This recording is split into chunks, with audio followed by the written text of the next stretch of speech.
a new episode of the PBS docuseries Human Footprint. In it, biologist Shane Campbell-Staton makes a stop in Las Vegas to explore how supermarkets have reshaped our lives and planet. Nevada Week's Maria Silva sat down with the creative director of Omega Mart to find out why Human Footprint decided to feature the immersive art experience.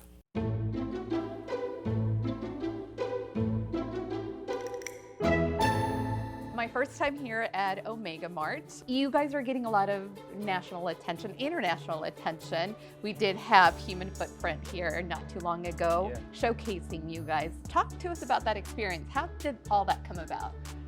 Yeah, Human Footprint, I think the producers were big fans of Meow Wolf, and when they were looking at the way that mass production, food, and humans kind of impact on the earth as a result of that, as they were exploring that topic, they knew that we had done sort of a satirical take on those exact mechanisms and supply chains and things like that. So they reached out to us and interviewed one of our co-founders, Emily Montoya, who's really a big visionary behind this specific concept of Omega Mart. Growing up, I was always just fascinated by being in a grocery store and just this sense of like comfort and abundance and like you can get anything you want. It's all here. Getting older, you know, you start to sort of ask questions is like, well, how did all these things get here? And what is the concept for someone coming in here for the first time? What can we expect? Well, you know, I always like to say we are America's most exceptional grocery store. I think that sort of tells you everything and nothing at the same time, and I think that's the way Omega Mart as a fictional entity likes to operate.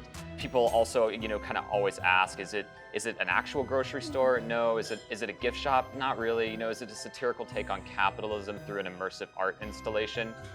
No, maybe not. Maybe it's all of that kind of mixed together and none of that at the same time, you know? But hopefully what it is a way for you to experience something that feels familiar and new at the same time, and something that sort of shakes you out of your day-to-day. Yeah. It is eye-opening. Yeah, and hopefully when you go back to a grocery store and back into your normal context, you know, you're kind of seeing things with a fresh light, you're being a little more present and noticing more the sort of absurdity that's all around us, and then as Emily said, is like weirdly normalized. And consumerism, a big theme in this Human Footprint. You mentioned also mass food production. Packaging is also another huge theme that they discuss. But as I'm thinking about this and as I watch that episode, I am going to see things differently when I go to the grocery store.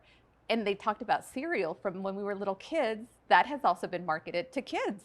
Yeah, and so you'll see, I mean, our graphic designers, we have hundreds of artists that worked on this exhibit and extremely talented at sort of taking those things that, again, we just sort of like accept the way that cereal is marketed towards kids, the way it's happy and bright and colorful, and then we just subvert and twist that a little bit, you know? We've got Oh Those, the cereal, and our charms in that are things like a stapler, you know, and just these sort of absurd things, you know, and it kind of makes you realize, like, what are we really getting when we buy these things?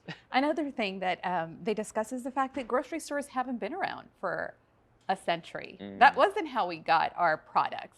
And now when you walk into a grocery store, thousands and thousands of items.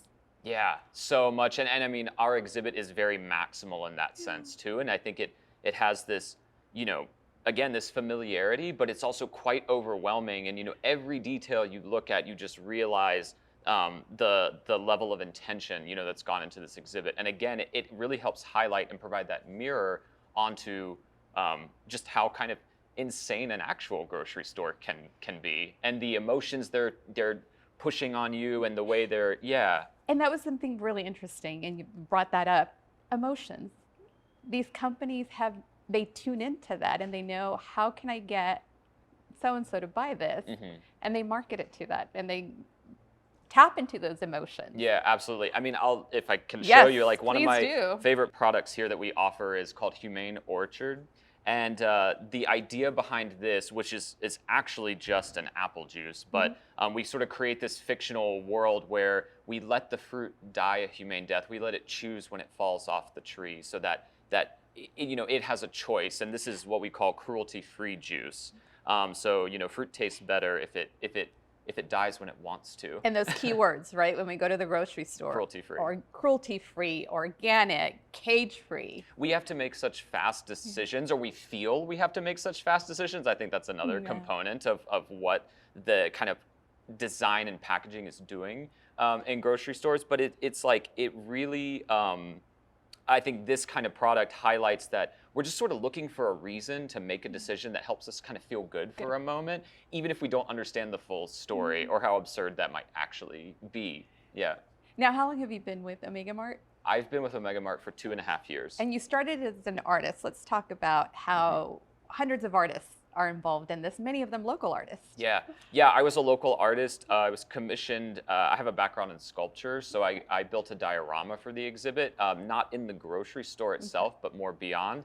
And when I stepped into this role, for me, it was an amazing learning and growth opportunity in understanding the kind of power of graphic design and how all those things can sort of mix and create this cool environment here. And let's talk about some of the other artists that are involved here, and how do you guys reach out to them? Do they come to you? What? Yeah, we have a mixture of collaborating and in-house artists. So we have space where we'll invite local and national artists to kind of create and express their own work. And then we also have a team of in-house graphic designers, sculptors, painters, product designers who are working on the merch, like for Omega Mart. We're constantly evolving and changing out the products and things like that. What do you hope people take away when they do walk here into Omega Mart? You have been voted best immersive attraction, but it's so much more than that. When people visit Omega Mart, what I really hope is that they kind of come away, or they feel sort of like put into this space where they can examine their own life and their own experiences in a very non-judgmental way. Like, it just sort of is meant to open a conversation with yourself and with the folks around you of how does this make me feel? How do I engage with it? You know, we don't want to be overly like preachy with a lot of our products. We want to really just invite that conversation through a real like show, not tell approach, if that makes sense. It does. So you've been here about 2.5 years. What have you learned in those 2.5 years about this concept? So much. I think that Omega Mart as an art expression is something that is quite difficult to master because, as we talked about, there's a lot of subtlety and nuance in the way we stay inviting and the way we kind of poke fun or tease and the satire we engage with. Like, a lot of times it goes quite deep. And I think that I've just learned sort of how deep the rabbit hole goes in creating something that just feels so cohesive. Yeah. You guys are always reinventing yourselves and new immersive experiences. What can we expect that we can come in here and check out? Yeah, well, right now over the summer, for the next several weeks, this is going through August 9th. I've noticed some bizarre characters showing up to shop at Omega Mart. They've shown up to help pull off this thing we call the phenomenomally. Our phenomenomally is this really cool migration of this otherworldly little creature, and we've got a troupe of about 15 performers, clowns, dancers, puppeteers, bringing this sort of magical story to life that comes on top of the existing exhibit. And I feel with you guys, just from walking around, that there's a hidden message in there. What are you hoping that your guests take away when they do come and experience phenomenomally? Yes. Phenomenally. I think that we're hoping to sort of highlight the beauty that happens when strangers gather and build a sense of community. We hope to highlight the power and energy of human performance and connection, and the real wonder of spending time with one another. And we do that, you know, through these incredible dance pieces, puppeteered moments, and hilarious clowns. Oh, I love that. Phenomenally. You got it. I got it. You got it. All right. Thank you so much. You're welcome. Thank you.